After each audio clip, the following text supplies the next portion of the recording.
Anyway, hi, welcome everyone as you join. Yeah, I'm Phil Sumption from the OGA, and we've as many of you have probably been on these webinars before. We've been running them with both with on our own with OGA and also joint ones with the Landworkers Alliance and the CSA Network UK and the Seed Sovereignty Programme over a few years since COVID really. But we've carried them on. With the OGA feels it's important to be able to present topics of interest to growers and to engage sort of throughout the season. So we've carried on doing them. If you know, all the webinars we've done already are available on the OGA YouTube channel. We've got quite a big resource on there. So this is being recorded, and we will put it up shortly, and then I'll send you a link around if you want to check things over again. The Nathan's presentation, I haven't had a chance to be able to convert it to PDF, but I will do that afterwards and also send that as a link afterwards. So you don't need to furiously scribble anything down. It will all be on the recording or on the presentation that you can view later. So yeah, if you welcome everyone as you people coming in, you can introduce yourselves on the chat. Questions please in the Q&A box. We'll see how it goes as we go through. But yeah, it gives me great pleasure to welcome Nathan Richards onto the call. I've known Nathan for many years. He's a brilliant grower over in West Wales, and it's always great to have him on a webinar. And he's got a lot of experience, and he's very innovative, and it's all based on practical experience and what he's been trialing.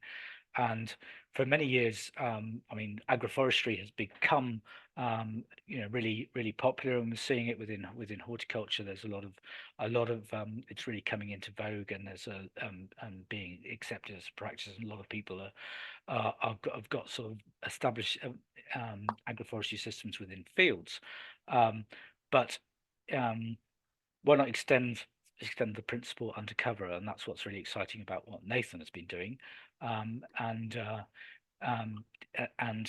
to move away from sort of the sort of almost like a monoculture approach that you can have in polytunnels, or at least two or three crops is more familiar within organic rotations.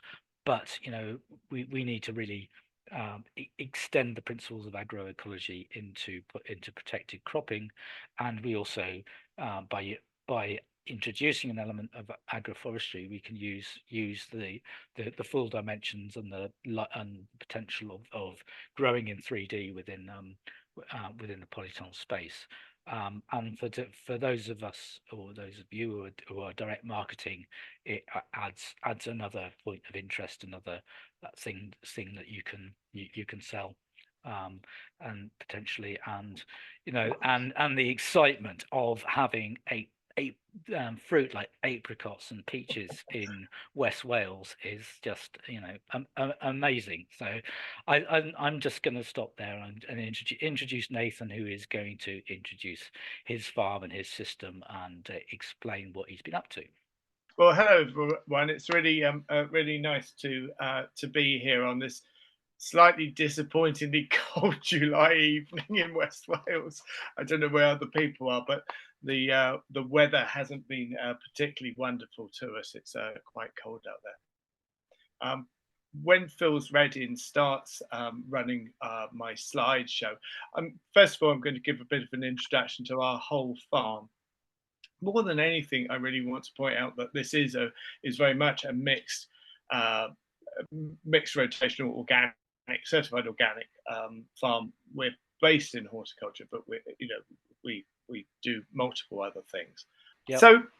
So just to give everyone a bit of an overview of what we do, I thought I'd share a few photos from around the farm, because I'm going to talk obviously about stone fruit production, or our experiments in stone fruit production in West Wales, as we go on. But I want to make it very clear that stone fruit production isn't the main thing we do, and I'm trying to integrate this experiment into a very, very diverse farming system. Essentially, we grow everything we possibly can here in West Wales, and we sell it all directly and very locally. Our route to market with everything we produce is either through a single local producers market that we do every week on a Monday, a weekly producers market, and then we run a vegetable box scheme. And the fruit is in the context of the rest of the farm. So maybe, Phil, could I have the first couple of slides run? Oh, hold on. I just realised we're not on slideshow. Just a second. Yeah, No that's problem. better. There we go. There we go. So, yeah. So we just do a brief kind of overview. So I've got a mixed rotational organic farm specialising in horticulture. Just to give an idea of size, our holding is tiny. We're 8.5 hectares, so about 23 acres, of which we grow in an organic rotation around about 15 acres of field scale vegetables, but that's also including our green manure cycles. So probably off the farm, we're growing 12.5 to 13 acres of veg every year. And within that, and we'll have a few more slides, Phil. I'll come back to them if we go on. If you wanted to show the next one, there you go. Some ideas there of some crops coming off. But I was going to say within that rotation, we also then have an orchard and polytunnels. We have 8 large polytunnels. We actually currently have 6 large polytunnels. We're going to talk about climate change, and one of the things which pushed me towards us thinking about climate change. 6 large polytunnels, probably because of climate change. We are finding it harder to hang on to our polytunnels in our location. As much as it has started to be warmer and probably wetter, we've also noticed it's windier. And we farm right on Cardigan Bay. I'd like to say we farm on Cardigan Bay for 4 months of the year. The rest of the year, I farm on the Irish Sea. It absolutely howls here, and the impact on our polytunnels has been fairly great. But we should have 8 tunnels. We will be back on 8 tunnels, and we'll come to talking about the tunnels in a moment. Phil, if you wanted to do another couple of slides, it might be useful just to give an overview of what the farm looks like. We also keep cows here. I've felt very strongly that I wanted to have cattle in our system, or at least livestock in our system. I really felt that that on the land that we don't produce vegetables on, I wanted to keep the fertility here on the farm. So I'm really using livestock for grazing and just pooping back onto the land and trying to keep everything within our system here and not take the nutrients off the land. And we probably will do a larger scale field rotation at some point, but actually the establishment of the pastures that these guys have been on has been really great. We look at actually a couple of Highland cows, but we've moved on, and we're now we've just started in with traditional Herefords. Picture across one of our fields where we were making hay, and then into one of our polytunnels there with peppers growing in it. Let's go again, Phil, please, maybe another slide or two. Nice shot from within one of our tunnels, and my daughter Tallulah in the cold, holding a cabbage like Yorick's head or something. But I feel very strongly that I wanted to include that in there. That's painted large on our barn door. It says ecology now. and it's sort of my mantra. It's really what I think about when I farm every day, and I wanted to paint that on the barn door. It's something that reminds me that I don't want to be particularly interested in monoculture, and I'm not particularly interested. Well, I'm certainly not interested in monoculture, but I'm also not particularly interested in single species farming. I really want to have shared habitat, so I want to think about all of the ecology on the farm, and at the same time, I still want to have food for humans' consumption, and I want to produce as many things as I possibly can. If we could go for another slide or two. That's from inside our pack house, and this is some of our produce being packed off and going out in vegetable boxes, and that's how we sell everything. Also, we sell everything we produce within around about, our radius has gone up, but it's about 28 miles in any direction from the farm except west, because we're in the sea at that point. Maybe another slide or two, and we can get towards fruit. There we are, direct marketing. There's a farm stall and a vegetable box there. I'd like to point this out. I do live in a very rural area where when our farmers market councils, our local spa actually holds me a place, so I can now set up in direct competition against it every Monday. I love that kind of country living. It's a wonderful thing. And again, please. And then just moving outside, we also are producing fruit in a much more traditional manner. So we grow. And can I have another slide, please, Phil? No, maybe go back one, because we'll come back onto that one. So and I think I probably missed an image. So we also grow apple and pear trees, which we've also now included. We've also included plums, which are more recent plantings. So we've got a fair amount of fruit outside, and we also grew fruit bushes. And we just changed on this field, which is about an acre. We are now running between the fruit bushes. We've started alley cropping fairly successfully, and I've rather started enjoying doing alleys between the fruit bushes, and those are alleys of different sizes. So we've got one very large 12-meter alley. We've got a 6-meter alley. And we've also been experimenting with really narrow single tractor alleys, which run around about 3 meters. And currently in our rotation, we've got all of our alliums in the orchard, or not all of them, but most of our onions, and some of our leeks are into the orchard too. I think that kind of gives an overview. We should go to the tunnels and have a look about fruit. At this point, I just want to refer really a little bit to my notes and just say what drew me to trying this. We, as I said, have 8 tunnels. I'm aware that I have rotations within those tunnels. I spend a lot of my time in those tunnels, and these are quite big tunnels. So I'm a bit old-fashioned. So I'm going to work in feet here.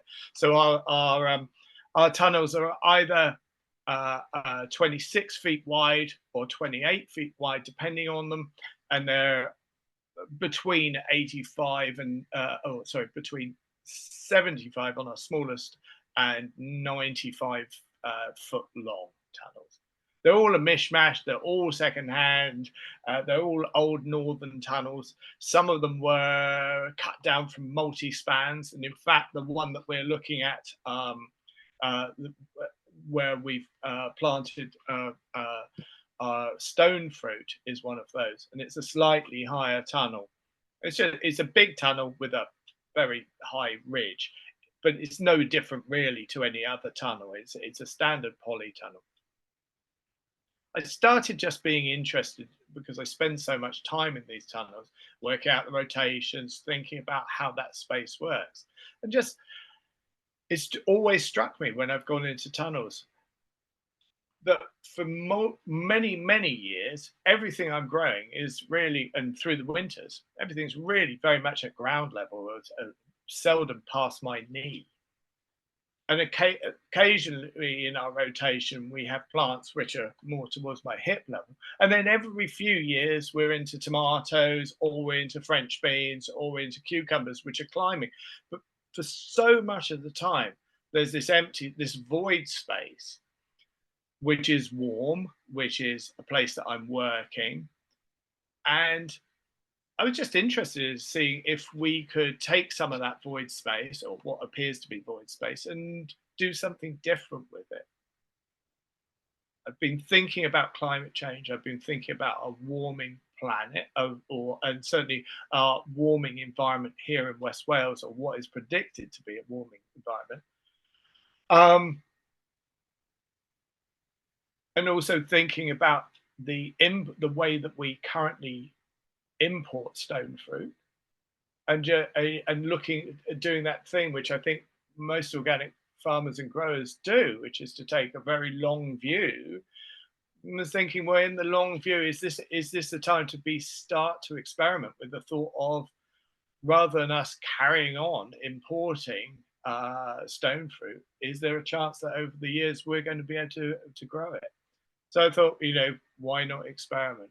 I'm sure I'm not the first person to have done it, but I wanted to have a go. And so really what I'm going to do now is share our own experience of that. Some of it's been really exciting and really good. And then, like everything that happens on a farm every year, some years aren't so great. Unfortunately, 2024 is not looking really great at the moment. It's been a very difficult year. So we started off on a very cold, very wet, very dark, even in the tunnels, very cold year, and it's not our best season. However, I have been out this evening, and we've got a mighty crop of peaches coming on, which is fantastic. And for the first time, I've got really good sizing peaches which I really should have brought one down. I was loath to pick them because they look so delicious, and they're not quite ripe. But the first time I've got a peach which you wouldn't really think, oh, that was grown on a small Welsh farm, rather than that was grown in Spain. I felt really good about them. Also, the smell isn't there yet. That they're not ripe, and I'm waiting for that wonderful smell to have those really fresh peaches. So I'm missing part of that slide, Phil. So I'm just going to have to refer to my own paperwork to see what that says on there. I think it's been lost off the side, but don't worry. So our first plants, our first trees, we planted around about. Sorry, gone backwards. Yeah, that was just a mouse movement, which did that. Yeah, it's just losing the dates and things like that. But don't worry about it. I can explain. So essentially, we first planted, and Phil, I should say, I can also share this again if you're missing things that you would like to be able to send to people later. Yeah. We planted these around 2018, 2019, and like probably most growers who are minds are all over the place, and not really. They're thinking of the future, but they're also living so much in the present because there's so few people to do anything. I didn't really start this off by taking really great notes of what I was doing, and I wish at that point that I had. But I had this idea that in this very large tunnel, that there would be this room down the middle, and I thought, right, let's see what we can do. How are we going to do this? So I set some wires up right in the center. And some poles, and it's difficult to read in there, but there are about 5 wires going right the length of the tunnels. And I decided, and then put poles in, and then we started planting some fruit trees. So what have I planted there? So we planted peaches. They came later. We started with apricot and cherries, and then when we got those going, we added in some a peach and a couple of nectarines as well. The planting distance between them is between 3 meters and about 2.7 meters. So they're quite tight. And I just decided what I was going to do was that I really needed to make them very lateral. So I'm doing what my idea of a semi-fan would be, trying to hold everything in tight. Part of the reason for that is that the business end of my tunnel, if you like, can't be an experiment. It had to be the crops which were being produced underneath it. I needed all that space for things which I knew would make us money and that would keep our business going and that complemented. So I felt like I had to lose a relatively small amount of space, and I was interested to see whether our plants would still flourish underneath that higher canopy and underneath any shade, and whether we were going to lose everything in water or nutrients out to the trees. And remarkably, it seems to have gone really well that we haven't. Can I have the next? Can I have the next slide, please, Phil? So there's an idea of the way that we've restricted the growing. As we look at the slides, one of the things I might pay attention to is not just looking at the trees themselves, but looking about what else is going on in the tunnels. And I do apologize that I'm not a great photographer. I just snap away with my camera on my phone when I see things. But hopefully you'll pick out that, through different periods we'll see that there's salad under there, there's broad beans under there, there will be tomatoes in the tunnel alongside, there will be lettuces. We've run multiple parts of a rotation through the side beds whilst the fruit has progressed in the middle. And I've kind of worked out that essentially what those trees would take up, we'd lose probably 1 line of tomato plants and about 4 lines of lettuces. So it's not a vast amount of light or space. And we don't seem to have been losing out very much in our productivity. Shall I have another slide, Phil?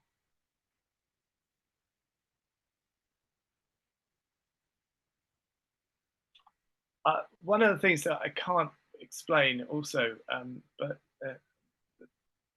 particularly well, but the absolute joy that this gives me to walk into somewhere, particularly at the colder starting end of the year, and just be faced with a tunnel full of blossom, the smell of the blossom, the vibrancy within the tunnel, and if you look on the other side, I've got blossom there, and I think there's probably either broad beans or cavolo nero. My eyesight's not as good as it used to be either, growing in there, and this kind of juxtaposition of vegetables and these plants.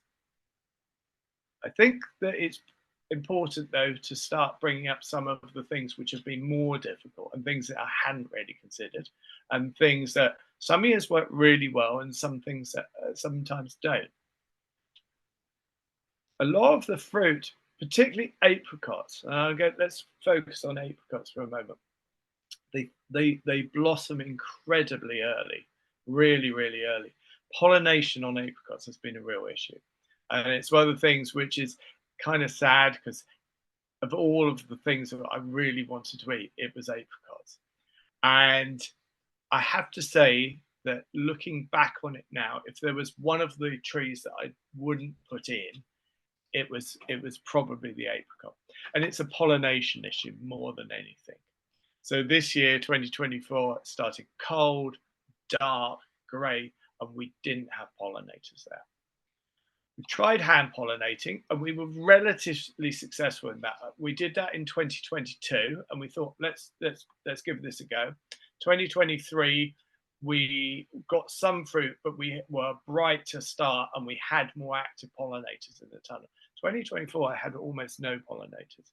And I've been thinking about how we might rectify that pollination issue naturally.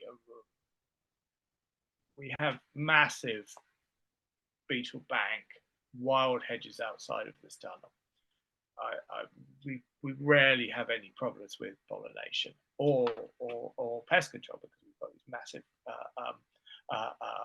beetle bags essentially outside. So that generally works really well for us. But in pollinating early, this has been an issue. I spoke to our beekeeper because we have 15 hives here on the farm. I thought about bringing a small nucleus of honeybees in, but the realization is that they really wouldn't have been that. It was cold and quite dark, and I don't think they would have been that happy to have come out, even if they just had this pollen. More concerningly with honeybees as well, is that they're likely to get stuck in the top of the tunnel, and I really didn't want to see that happening, and to the detriment of the swarm, them not really finding their way home. It could be quite awkward. So at the moment, I wouldn't say the jury's out. I think the jury's pretty much decided that if we were to do it again, apricots probably wouldn't be on the agenda. Later blossoming, though, can we have the next slide, please? There we go. There it is with strawberries under them. This was somewhere back in the beginning, was we still had strawberries on a 2-year rotation in the tunnel. Maybe come for another slide, please, Phil. Yeah, that's the one I wanted. So we moved from talking about apricots to maybe the real success, which is cherries. And cherries have been hugely successful and hugely productive in tunnels. And I've been really happy with those. If I was to, I know from experience that trying to grow raspberries in West Wales out here, I have the most terrific crop of blackbirds. I don't have particularly good success with some of our fruit, which is out on the field. And I know I would lose the cherries. We never lose the cherries. They've been incredibly successsul in the tunnels. We take punnets and punnets and punnets of cherries, and we've produced enough. This year hasn't been the strongest, as I say. It wasn't the best in our fruiting years, but last year, what used to be something that was a special thing for 2-3 weeks that would go to my farmer's market, we were producing enough cherries to do the extra large boxes as well for our veg box scheme, as well as our farmers market. And so they've been hugely successful, and I would say actually really quite profitable. We've made really quite exciting money on them, and people love it. Just come to the market and go, oh my god, cherries from here. Everything else is on an import, and there they are. And they're early in the season. It's great. I turned up, I've got broad beans and cherries at the same time. Bam. Can we have another slide, please, Phil? Yeah, more cherries. Very proud of cherries. They really have been a huge success, and they're super delicious. The only pest in there is probably my youngest daughter. I have to keep her locked out. Let's just go back, because I am going to jump, and I'm tired, and I'm probably forgetting various bits. Just want to talk about pollination. So, and the heat in the tunnels.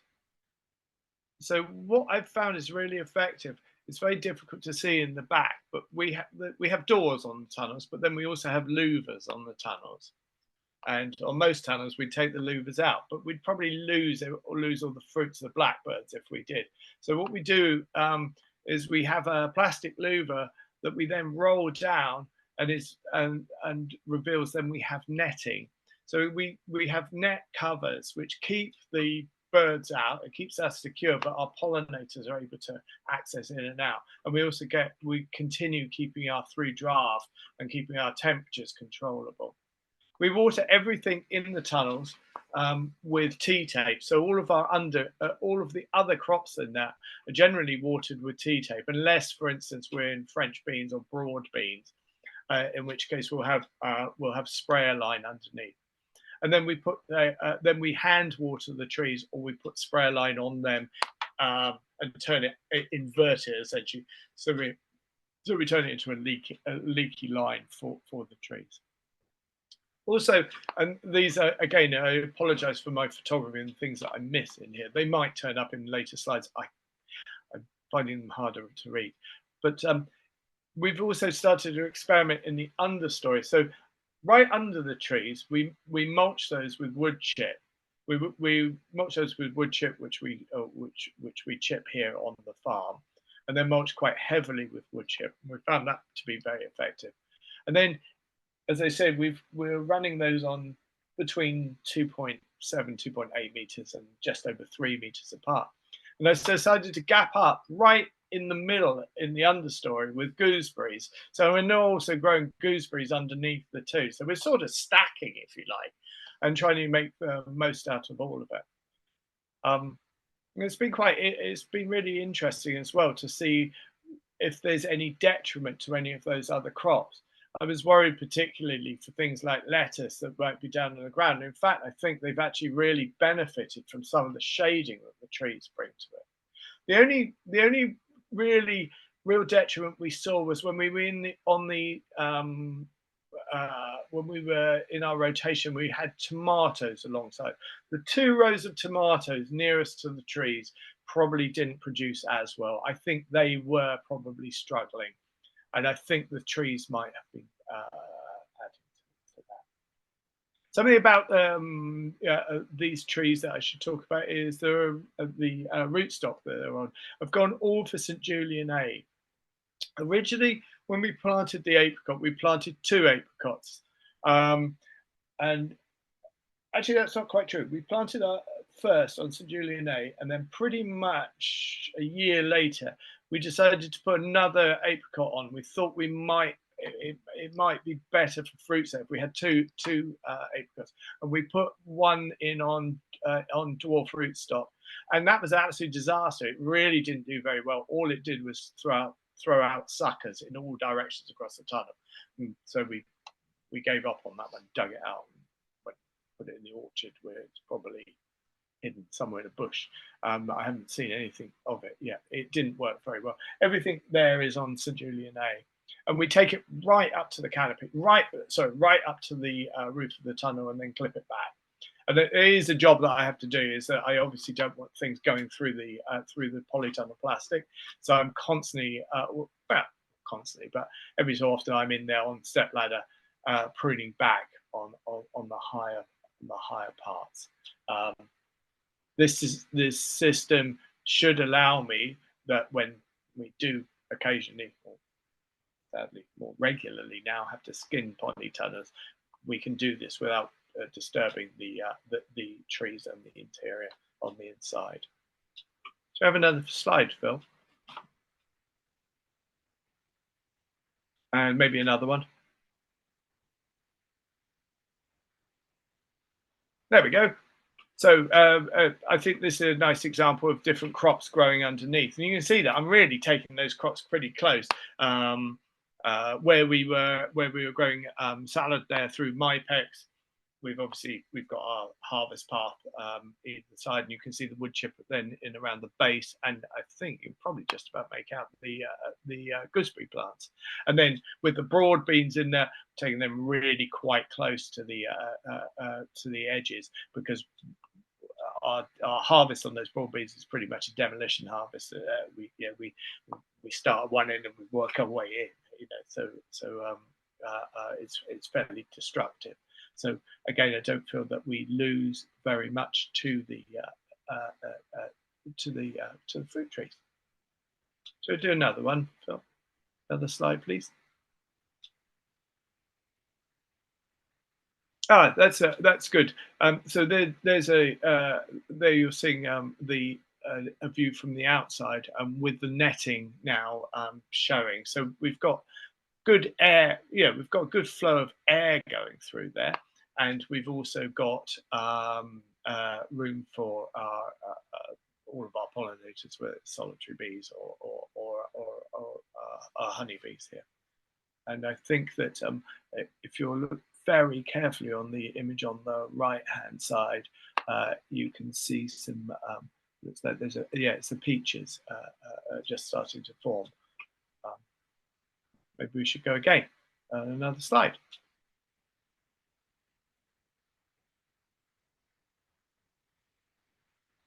And this is always a nice one. Cherries going off to market. it's really nice being able to show up with these at market. We use these small punnets.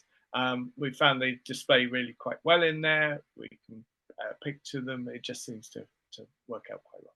And another slide, maybe. So apricots, and you know, I've been rather low on apricots and talking them down. When they come, they're fabulous. But we've probably had 2 really good years on apricots. Maybe actually, if I'm really being honest, maybe 1 really good year on apricots, and then an average year on apricots, and then some really poor apricot years. And I do think that's coming down on pollination. I think it's still quite dark, it's quite cold, and they do blossom very, very early. So unless we find another way of doing getting this pollination, that's potentially an issue. And another slide, please, Phil. There we go. So we've then got nectarines and apricots. One of the things with the apricots, well, all of this is learning. This is all I'm trying to teach myself here. This is what's so nice about coming on these webinars. This is very much peer-to-peer. I'm no expert. I really am not. I'm just experimenting. So I'm hoping there might be somebody else growing fruit out there in the room that you're like, oh, you're doing it all wrong, because I sometimes feel that I don't know. But things which I've learned so far is that it is very hard to prune back and select fruit, because you look at it and go, oh my god, there's so many there. That looks really amazing. But I have now taught myself that you do actually have to thin this fruit if you want to get to a really decent size. But we've now started doing that, and we are producing really, really good sized fruit. But it's all super delicious. And on a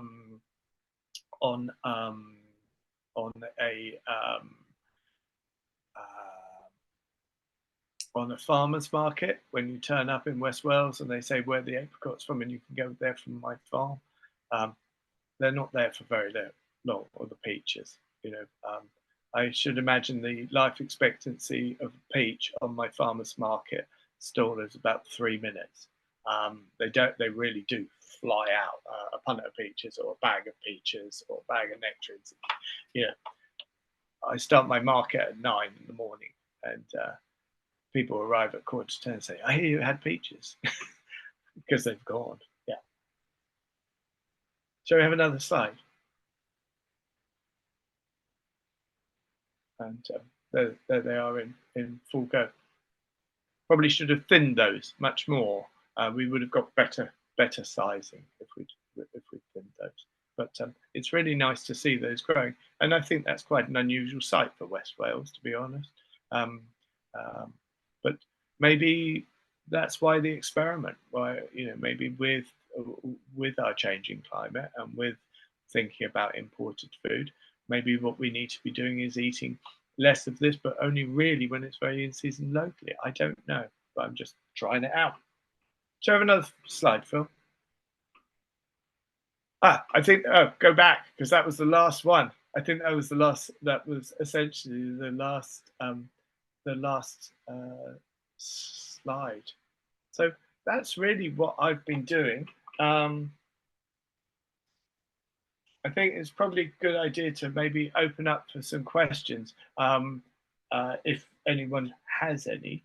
I think that one thing, actually, there's one point that I'd like to bring up, which has been a learning process, and this has been really hard, is trying to work out pruning. Working out my pruning regime, when to prune, how to prune, how to not lose everything to to keep everything very lateral into the tunnel, how to prune not at the at the wrong how to prune at the right time and not at the wrong time. It's not really in the books. It's difficult. You know, you see, I go on YouTube and you find people in California doing it outside.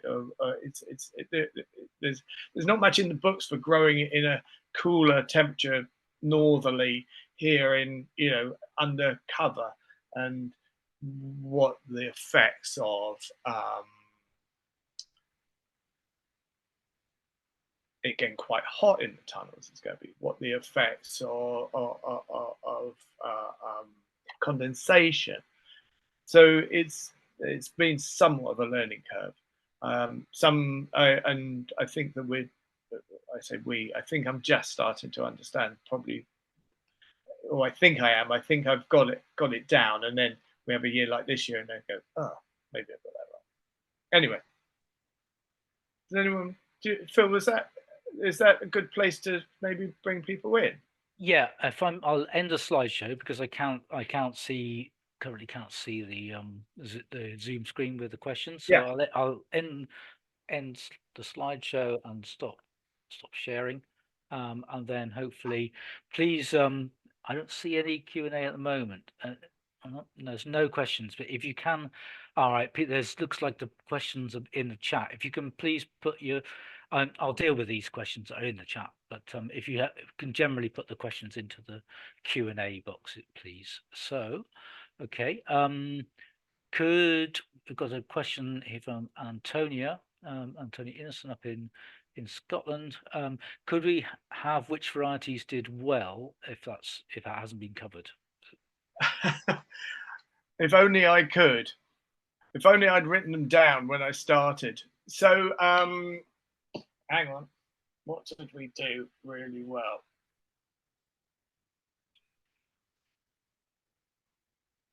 I wrote this down earlier. I'm sure I did.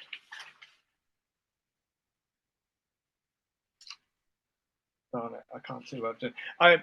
To be honest, this is really terrible. So with all of with the everything bar the cherries, I got them all derogated because there were no organic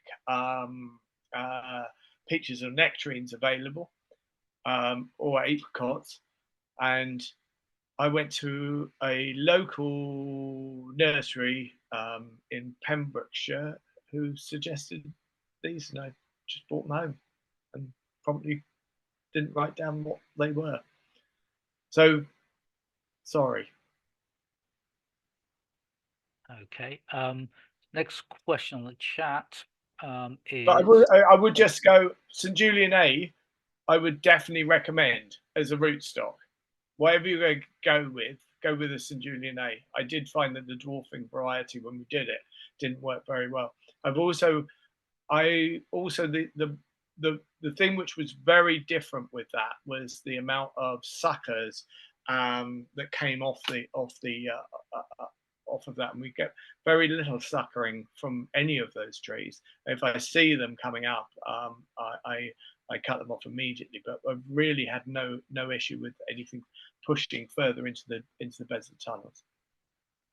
Okay, the next question on the chat, Ewa, is have you experienced any problems with leaf curling aphids? They can overwinter under tunnels and it's hard to control as there are not many predators around in early spring. Any ideas how to deal with it? I haven't particularly seen much leaf curling. I've seen a little bit, but that really doesn't seem to have affected us. I think keeping good airflow through the tunnels has probably worked quite well, and also because we've got these vast beetle bags outside, we've got a lot of predators always there. But I haven't experienced really. That's not something I've really seen very much of. Okay. As yet. Yeah. Now I shouldn't have said that now. Fingers crossed. Yeah. Speak it. Okay, another question. Well, I think you just answered this one from Carolyn Moody. Do you have a go-to trusted supplier for your trees? And I think you just answered. Yeah, pretty much no.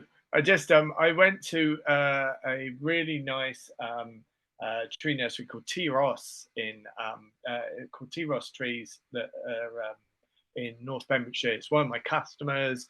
Really nice Italian woman who's passionate about all trees, and I was talking to her, and she said, "I've got some of these things. Why don't you try it?" Yeah.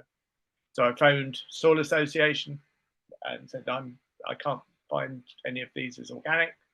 so it's given derogation. And I probably wrote those varieties down. They're probably somewhere back in my 2018-19 Soil Association inspection derogations, but I haven't looked up the variety, so I do apologise for that. Okay. Yeah, I mean, I just got a couple of questions before we move on to the others that I think, well, they're in my head, and one is, so when you say you planted them into 2018, is that what you? Yeah, I think it was about 18-19. It was that Yeah. winter, 18 and 19. Yeah. And how long before you were sort of getting a good harvest? I would say it was about 3 years on the cherries. It was amazing, actually. The apricot went bonkers in about the second year, and we actually had a really good crop of apricots. It was about 3 years on the cherries, and the cherries just seem to get better and better and better every year. I think I've learned a bit more about pruning and the way I deal with those trees and cutting out wood and letting new wood come through, and then pruning those back. I sometimes screw it up, and I think, oh, what did I do wrong this time? Because I feel I got it right another time. I'm afraid it's quite early days. This is still very early days for me on this. I think these are long-term perennial crops. And the other question I had is on the orientation of your tunnels. Are they north south or? No, they're essentially west east. Or I should say that the end of the tunnel is facing mostly westward, slightly southwestward. Most of that, and that's historic. So let me explain the orientation of my tunnels. The orientation of my tunnels is totally due to wanting them to have the strongest resistance to wind across the farm. We have kept incredibly high hedges with lots of trees in very thick wild hedge lines, as much as anything, as well as for being habitat and beetle bank and all of those things, as windbreak. And so our tunnels are tucked in under that. So we do lose something to light, but we also don't lose tunnels to 100-mile-an-hour plus winter gales. Yeah. Okay. Another question. We do sometimes. Question here from Patricia Stephen. What sort of compost or growing medium did you use at planting time, or what amendments do you use at planting? And do you have any additional feed, or is it just the wood mulch? It's just for around those, it's just the wood mulch. However, into the tunnels themselves, so we make compost here on the farm. I don't use any green waste compost at all. I'm not a fan. So all the compost that we make, we either grow green manures, which is very rare, I have to admit, in the tunnels. I probably should be growing green manures in the tunnel. I've never really worked out how to fit it in. And that's probably, what do they say, my bad. I probably should do something about that. But we make a lot of compost here. We have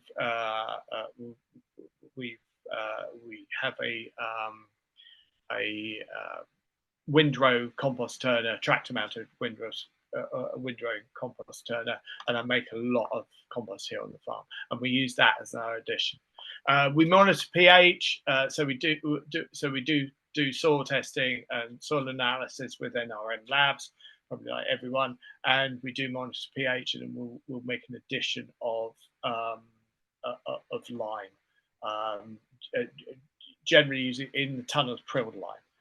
If we watch our pH start to slide back into it, it's very naturally, well, I don't know if it's natural, but this is very acidic land. When we came to Troed y Rhiw Farm, our pH across the farm was 4.9 to 5.1. So like take the sole off your boot, kind of that acidic. We now run around about 6.2, 6.3, something like that. Okay. Oh, and sorry, and occasionally, sorry, just in a wider, just to say that if we're maybe worrying a little bit about N, or it's more to do, it's not really N, it's P and K, and we again run particularly on K. Um, we don't get great levels out here, and it's interesting because we've formed a soils group with some other organic farmers here, and we all see the same thing, which is K is quite low. So we do actually, or we have made the addition of pelletized organic pelletized chicken shit sometimes, but that's a real rarity. I've never fed the fruit anything other than the wood chip, which we top up every year under the trees. I also let all the leaves fall down. They also act as a mulch. They still work. You know, it's still a tree which is going to drop all its leaves, and we leave those. We just rake them into the wood chip. It's all very alive in there. It's quite interesting actually how many worms. And worms is an interesting thing in tunnels because we don't always find the same sort. We never seem to find anything like the same worm population numbers in the tunnels as we do out on the field, on the open field.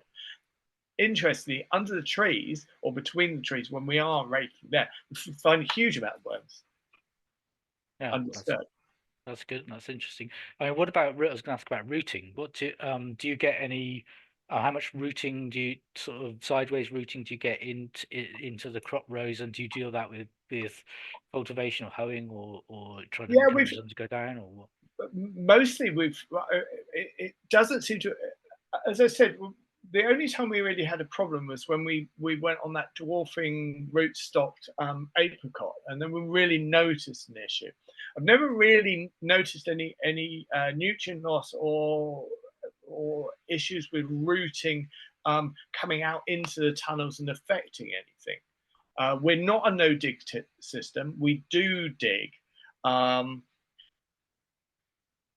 We've been using, like many people for many years, we've been using Mypex mulch for growing certain crops through. We're moving further and further away from that. And in fact, we're running very little through Mypex. I've started to really have issue with the amount of plastics that we find that Mypex starts to shed. I've stopped doing that pretty much. Very few places we run a bit of Mypex, but not much now. And our method for turning tunnels over is essentially to fork, like broad forking, same motion, but actually with a standard fork rather than a broad fork. And we just dig, pull back, lift after the addition of compost, and let the earthworms and everything else do the rest. I've not really seen any. It's not like we're pulling into roots. We're never finding tree roots. So I'm thinking that they're deep. They're going quite deep down. Unfortunately, I don't think there is a photo in there of the size of the tree trunks now. But I went out earlier, and I'm going to have to just do a hand size. So, oh, that really doesn't give. They're a proper tree trunk size now. They're not that big. Sorry, how do I do this? I come in. Wow. But yeah, they're a proper. Get your. You can't get both hands around them. You need at least 4. They're big trees. There was, I think, one picture which did show it, but I'm a bit reluctant to share the screen again. But people can go back and have a look at it or look at the presentation where I sent it. You would also be looking at trees through as they're progressing on, and obviously they're getting bigger every year. I haven't thought of an end game, if anyone asks. I don't know where it goes. I don't know if there's a point where we're going to have to take trees out of the tunnel. I don't think so. I think we'll go with it. I mean, you see trees in walled gardens on sort of National Trust properties and so on, which are very, very old. So I think as long as you're keeping training them and keeping them in check, then they'll shouldn't have to be an end game as long as you're still going with it. But yeah. Can I just add something which I read before we go back to questions? I think I would do it again. In fact, I'm thinking that I will do it again. We'll probably start putting trees into another tunnel. So I am I'm quite excited by this. I think it's quite interesting. It's nice to do something different than growing brassicas or carrots or onions and aubergines and all of those things. It's nice to do something which is quite unusual. But also, I don't think that we're losing money over them. I think the addition, even if the fruit itself doesn't make that much money, the draw to the stand, to the store, fruit and veg sells fruit and veg, and the more you have of it, you get there's a quite great relationship on those sales, and I felt really happy about doing more cherries, definitely, probably more nectarines, and possibly more peaches, possibly not apricots. So what we're all talking about, different fruits to grow. There's a question here on loquat, and from Joe in Cornwall, and asking, I wonder if it's suitable for the UK at all. I don't know. On what? Loquat. I don't know what loquat is. Sorry. Yeah. Okay. I'm not absolutely sure either. So No, I think we'll have to sorry, I don't skip know that one. loquat. Yeah. All right. So now on to Oliver Martin, who asks, any problem pests on the trees? Do you use IPM? No, don't use anything. No, never used anything other than our own predators. There, the best thing that we had. We actually had a small wasp nest in there, which was remarkable. It was really good having a wasp nest at one point in the tunnel, because any aphid that was in there was just lunch. But wasps on the fruit, was that an No, issue, it was amazingly didn't seem to be any issue with wasps on the fruit, and we didn't seem to have any real problem. It was only very small. It wasn't like jammed with wasps or anything. We had this very beautiful little spherical wasp nest there. It's quite wonderful. Yeah, another question on types of fruit. So, considering climate change, would you consider growing any other type of fruit other than stone fruit? I don't know.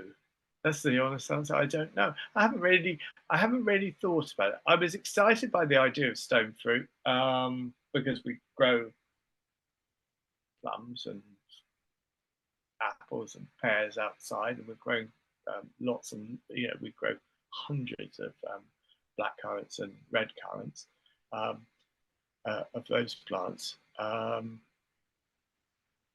can't really think that there is anything else I would do. To be honest, I think that the stone fruit was the move that I was interested in.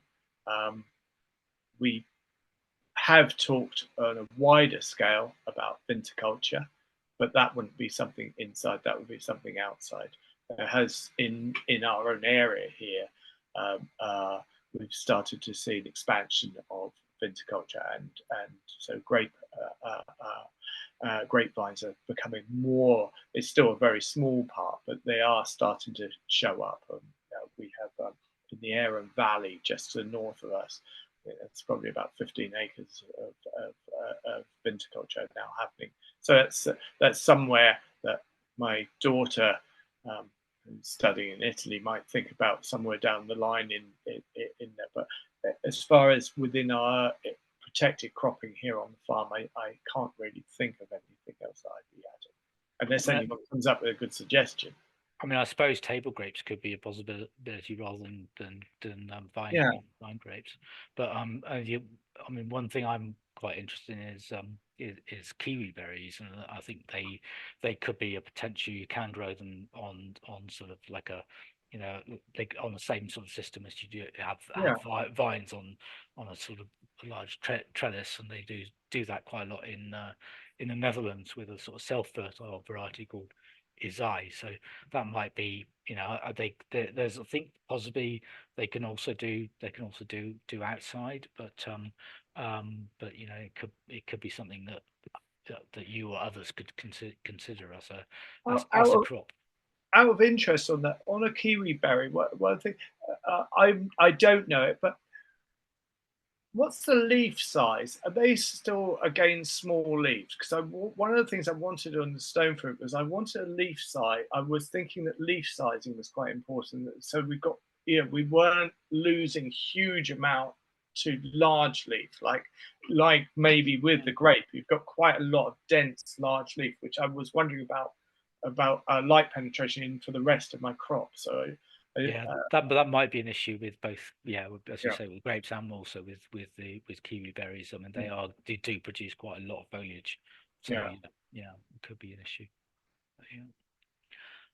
Okay, so next question, Patricia Stephen, can you remember if, well, it's another one about varieties. I think you've already answered. So, if the varieties are old-fashioned, traditional, or the modern hybrid ones, what about cherry and peach varieties, e.g., Peregrine, Rochester, etc.?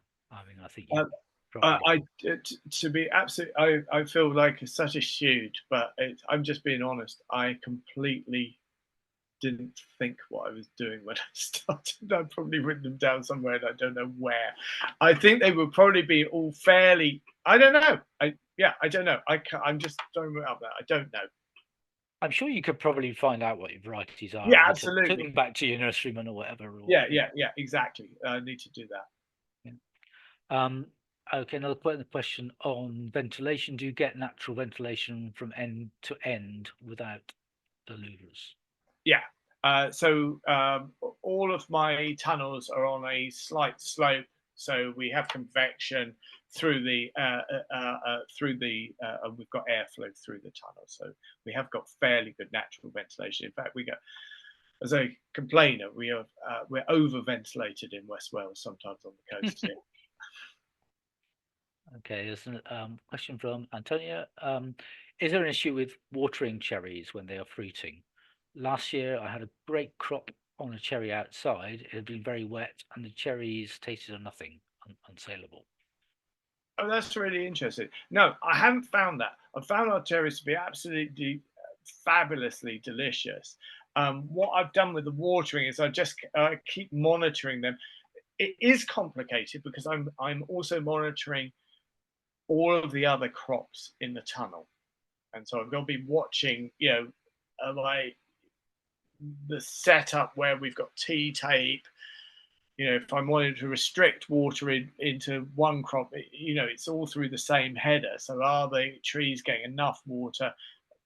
Do I need to drag a hose in there and give them a better watering to make sure that the trees have actually got enough water underneath them, and spot water them essentially, which I do. Um, Issue with the cherries I've found is possibly the timing on harvesting the crop. The crops have been actually very sizable. Sometimes it's like overwhelming that there's so much crop there, and we're a pretty small organization. I'm not a one-man band, but it feels like it sometimes, and you have to put it into the context, which is why I went through the slides of the rest of the farm. There's 12 acres of field scale veg out there that needs harvesting or weeding or all of those other things, and it's not always the forefront of my mind, the fruit that we're dealing with in the tunnels. But the timing of the harvest on the cherries is sometimes quite difficult because that they've got a beautiful red color to them. They're there and they're definitely saleable and they're really delicious. But you also know that if you leave them for another 4 or 5 days, they're going to be really, really delicious because they would be really sweet. But then if you leave them a bit too long, you're going to lose you're going to lose them all. They're going to go over. So that timing is quite difficult, and also timing that for one farmer's market or for your veg boxes and trying to work out how much crop is there, when I should start in, when I should finish has been somewhat complicated. If anything, I left them a little too long this year and I lost a little bit of crop on the end because they were kind of just starting to go over. I made a lot of jam. Okay, we're getting some questions, some links put in the question and answer, and we're getting some questions in the chat. So there's a bit backwards forwards here, but there's a comment here in the webinar chat from Grace that Adam's apples in Devon grow and sell all sorts of varieties and are newly certified organic. So that's Oh, fab. good to know for everyone on the call. And Antonia's made a comment in the chat. There are conventional cherries being grown around here in Spanish tunnels. That's up in Persia, but much closer together and kept low. Yeah. Because they're not attempting to grow any other crops within them. They're just doing. Yeah, that for me, that was the important thing that I wanted. I really wanted to try. I hadn't. It's funny. I hadn't really even thought of it as agroforestry until someone later went. It may even be you said that's kind of agroforestry what you're doing there. I was really interested in seeing if you could fit the two in together. It's that idea of that all that space above that. So regularly, the only thing occupying that space when I'm in that space is myself. The plants are all below me, or for a great deal of the time they're all below me. Yeah, we come into that rotation where we've got French beans there, and they're climbing French beans. We come into that part of the rotation where we've got tomatoes or cucumbers. But for the majority of that time, most of the crop is below me, and I was just really interested in how to utilize, multiple crops. Okay, we seem to be running out of questions. Does anyone keep your questions coming, please? If you've got anything, please put it into the chat, into the questions and answers. Oh, here's one. How tall are your tunnels at the highest point? As I sat down here today, I thought, God, I wish I'd done that. Gone out and put a measure up. I don't know the total spot. Probably 3 meters something. I'm guessing. And I've got a question related to that. And then if you were starting from a system from scratch and designing it with veg and trees and stone fruit, would you what consideration would you have for the tunnels? Would you think about going multi-span, going higher, or how would you approach it? Yeah, if I was starting again, or if I had the investment money to do it, I'd go multi-span and then go higher. I'd go on a high multi-span. Or it's really interesting because we don't see them here, but in the US you see this kind of cathedral span, and I'd be really tempted to do something like that. But a multi-span or a higher multi-span would probably be the way I'd go there. I believe that Andy Dibben at Abbey Home Farm has been following this, and I think they've got a new large greenhouse, glass house. And I think they're doing this. They're under glass, under a higher canopy. But I was just using what I've got, so, and that's probably the way we'll always farm. Is we just use what we've got. Yeah. No, I mean, I think that's great and it's brilliant. It's just thinking, if there is anyone out there with sort of, resources and planning a new system, kind of thinking ideally where you would go. And I think, these kind of high American tunnels are probably designed that way to shed snow. I believe, but I think that's it. But I think that they'd work really well if you were considering growing trees in them as well. Yeah, interesting. Okay, any more questions? Oh, yes. Would you mix up peaches and cherries in one tunnel, or would you keep them separate? Oh, I keep them together. I mean, just because that's what I did, and I've not seen any issues with that. It's a good question though, because I haven't really thought about it. Are there things which I would do differently if I did? I don't know. That is the honest answer. I did it that way. I haven't seen anything particularly detrimental, so they seem to all get along all right. Possibly, I would love to have given them a bit more room. They are a bit squeezed. Yeah, what's your spacing between trees? I don't know if you mentioned. So it's between about 2.6 meters at the ends where I kind of try to squeeze an extra tree in, and about 3.2 meters where I've really felt the happiest. And I think that the 3 meters is probably pretty good. 2.8 is all right. 2.6 is a bit squeezy, and right on the ends where I've got one end I've got a nectarine and the other end I've got a peach. I'm having to restrict one side of the tree because I'm at the end of the tunnel, which has been greedy, Phil. And do you see any, I mean, any differences between sort of, the fruit that is at the ends of the tunnels and what's in the middle? Uh, Interestingly, no. I mean, in the middle of the tunnels, the cherries are at the moment, and they might have been better if I'm thinking about it to put them towards the ends and kept the peaches in the middle.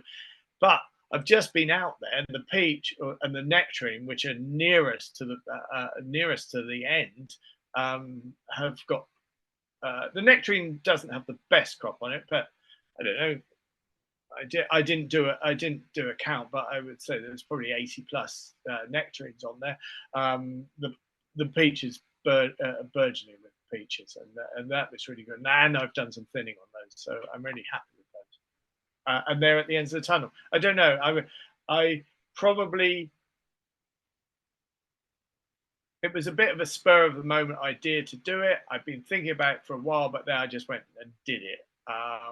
And not really knowing what I was doing, and just started off. Yeah, if I did it again, would I do things differently? Yes, probably would, but I'm not absolutely certain. I'd want to sit down and think about that. Yeah, great. So another one. Nathan, thank you for your great presentation. You may not be number and cultivar focused, but I admire your spirit of experimentation and your vision. Thank you for loads of great info. So Thank you, whoever said that. Yeah. Thank you very much. So do we have any more? Do we have any more questions, or Nathan? Do you have anything else you think you would like to add to this? We've still got another 10 minutes or so to go. If people have got want to use Nathan while he's here, or ask him anything else about what he's doing on the farm, or I just like to make sure that if there's only 10 minutes, just don't forget the polling stations are closing at 10. Leave yourself enough time if you haven't been already, naughty people. Good reminder, very important. Yeah, my postal vote went in about 2 weeks ago, so yeah, I'm done. See, got here. Just the rest of the farm you asked about. The rest of the farm is really hard work at the moment. Really, really hard work. It's not the easiest season. It started raining in West Wales around the end of July last year, and then it pretty much rained till March, April this year. So we started off like so many growers, really late season. So I would say we're about 3 weeks behind on many of our field scale crops. And that's pretty hard. It's a hard, hungry gap this year. Yeah, I mean, I suppose that's one thing where the fruit comes in, really, quite well, sort of relatively early in the season. So, well, the good year, I think that's really true. This year hasn't been as good. Those grey conditions, cold, didn't really help when we needed it. But yeah, it was really nice to turn up to a wet farmers market with a lot of cherries. And on there's a question here on that. So is it okay? I'm sure it's okay to ask how much you charge for your fruit at market. Okay, I sort of. So our punnets of cherries were going out at 220 this year, and I thought that was pretty reasonable. We were getting about 200 grams to 210 grams in our small punnets on those, and people seemed really happy with that. I thought that was good. Peaches, I haven't even looked at the price yet. I will look and see what the organic wholesalers are charging on imported fruit, and I'll think about how I step in this year when they come, and nectarines when they come. But I'll check across what those would be priced out at wholesalers, and I'll make a decision on that then. So I mean, just the process of pricing. Then do you look at the organic wholesale prices, and then do you sort of match it, or do you add a low sort of a local fresh premium, which I'm sure you could do, but how do you what do you what's your I do this, Phil. It's interesting. I look at what I'd be paying from a wholesaler buying in as organic, and then I'll look at the supermarkets, and if they have them as organically, I'll check what their price is. But then I also take into consideration that I'm in one of the poorest parts of the UK, and I still want people to eat well, and I don't want to price them out of the market. And I'll look at some of our national, really large, very well-known organic box schemes, and know that I could never ask those prices because of where I live, and I wouldn't get this, and I don't want to just sell my fruit to tourists. So I try to set a fair price that I feel that I'm comfortable with, and that people can still enjoy our food. That's great. I mean, that's that's really nice to hear, because I know, I mean, in Germany they're quite often.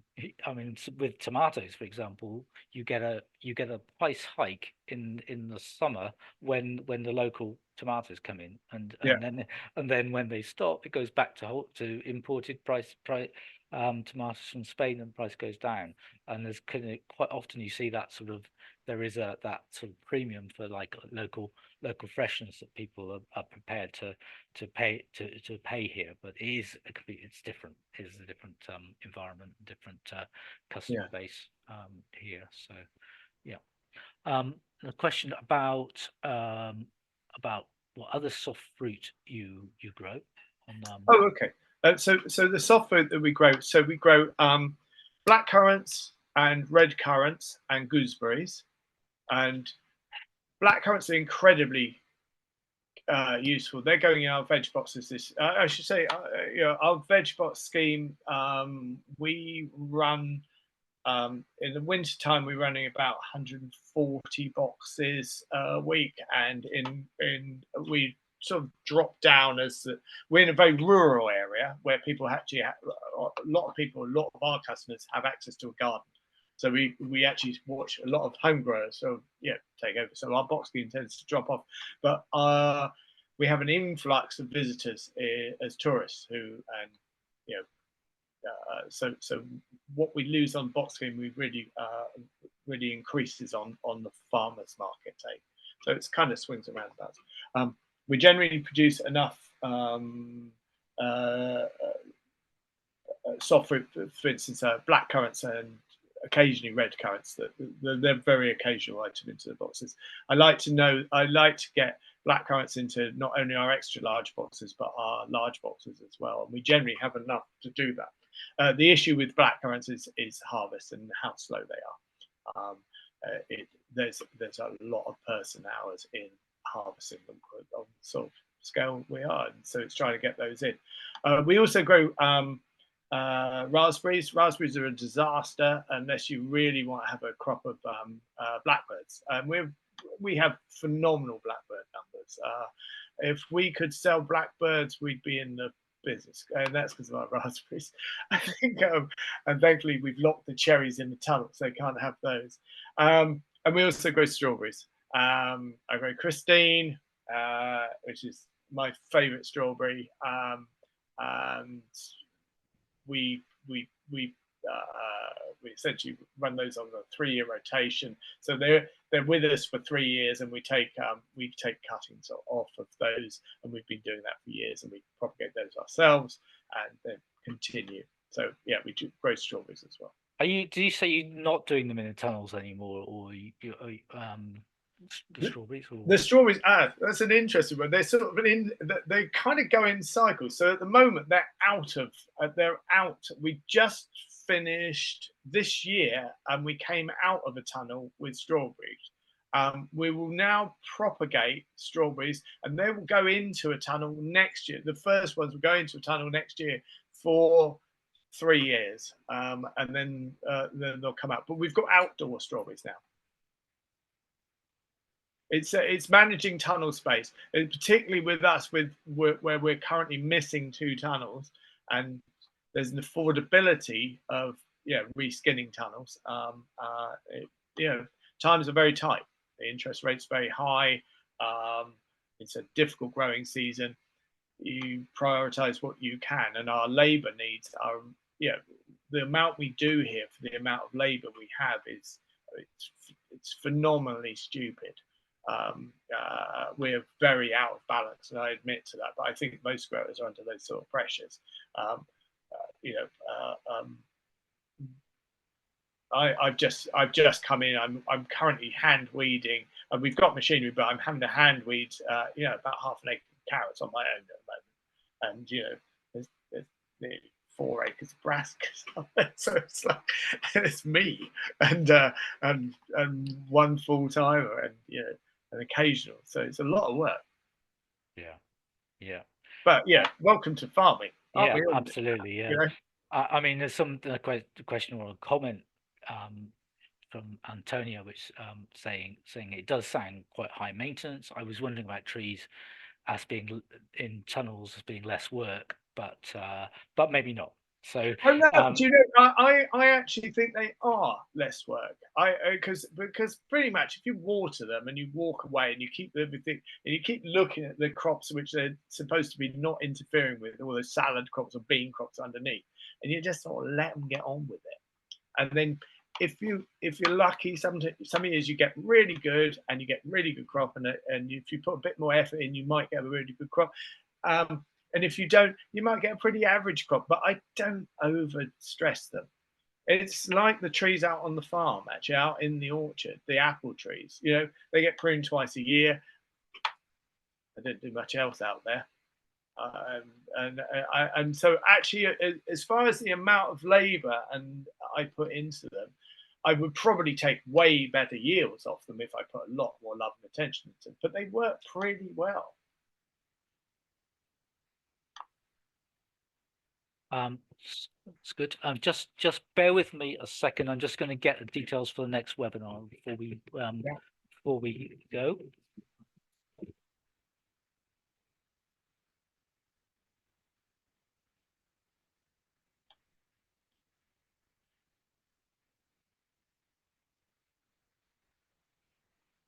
Because we're sort of coming towards the end. I don't think we've got any more questions. So I think probably I just realised I didn't have to run off and chase and deliver a calf either. So I'm really happy that that's happened.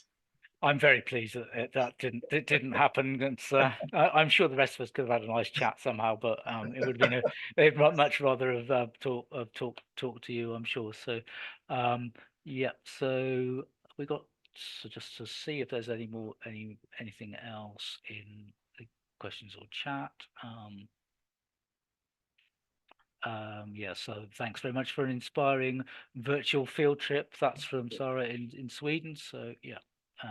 Well, thank you all for joining us, and especially for Nathan for a really inspiring presentation. And I certainly want to go out and when I've got some tunnels or glass houses again, hopefully soon, and I'll be trying to follow the Nathan's example.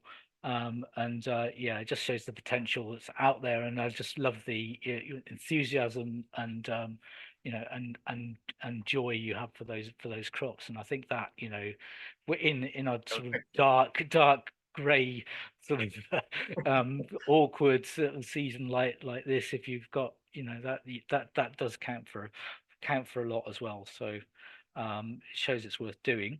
So the next webinar we've got is coming up on Wednesday, 21st of August, and that is on successful market gardening with middle ground growers. So that's an introduction to no-till market gardening, covering the establishment, operations, and economics for successful growing and business. So that should be on the OGA website, and details will be coming your way on that. So please register for that, and keep in touch for other webinars that are coming up. And so yeah, and thanks again to Nathan. And I hope you get hope the season develops better than it started, and that you get some good some good crops, both not just from inside but from outside as well. And really appreciate your time tonight to share your experiments and experiences of fruit growing in tunnels with us. So thank you. Very welcome. Thank you very much for having me and inviting me. Thank you so much, Phil.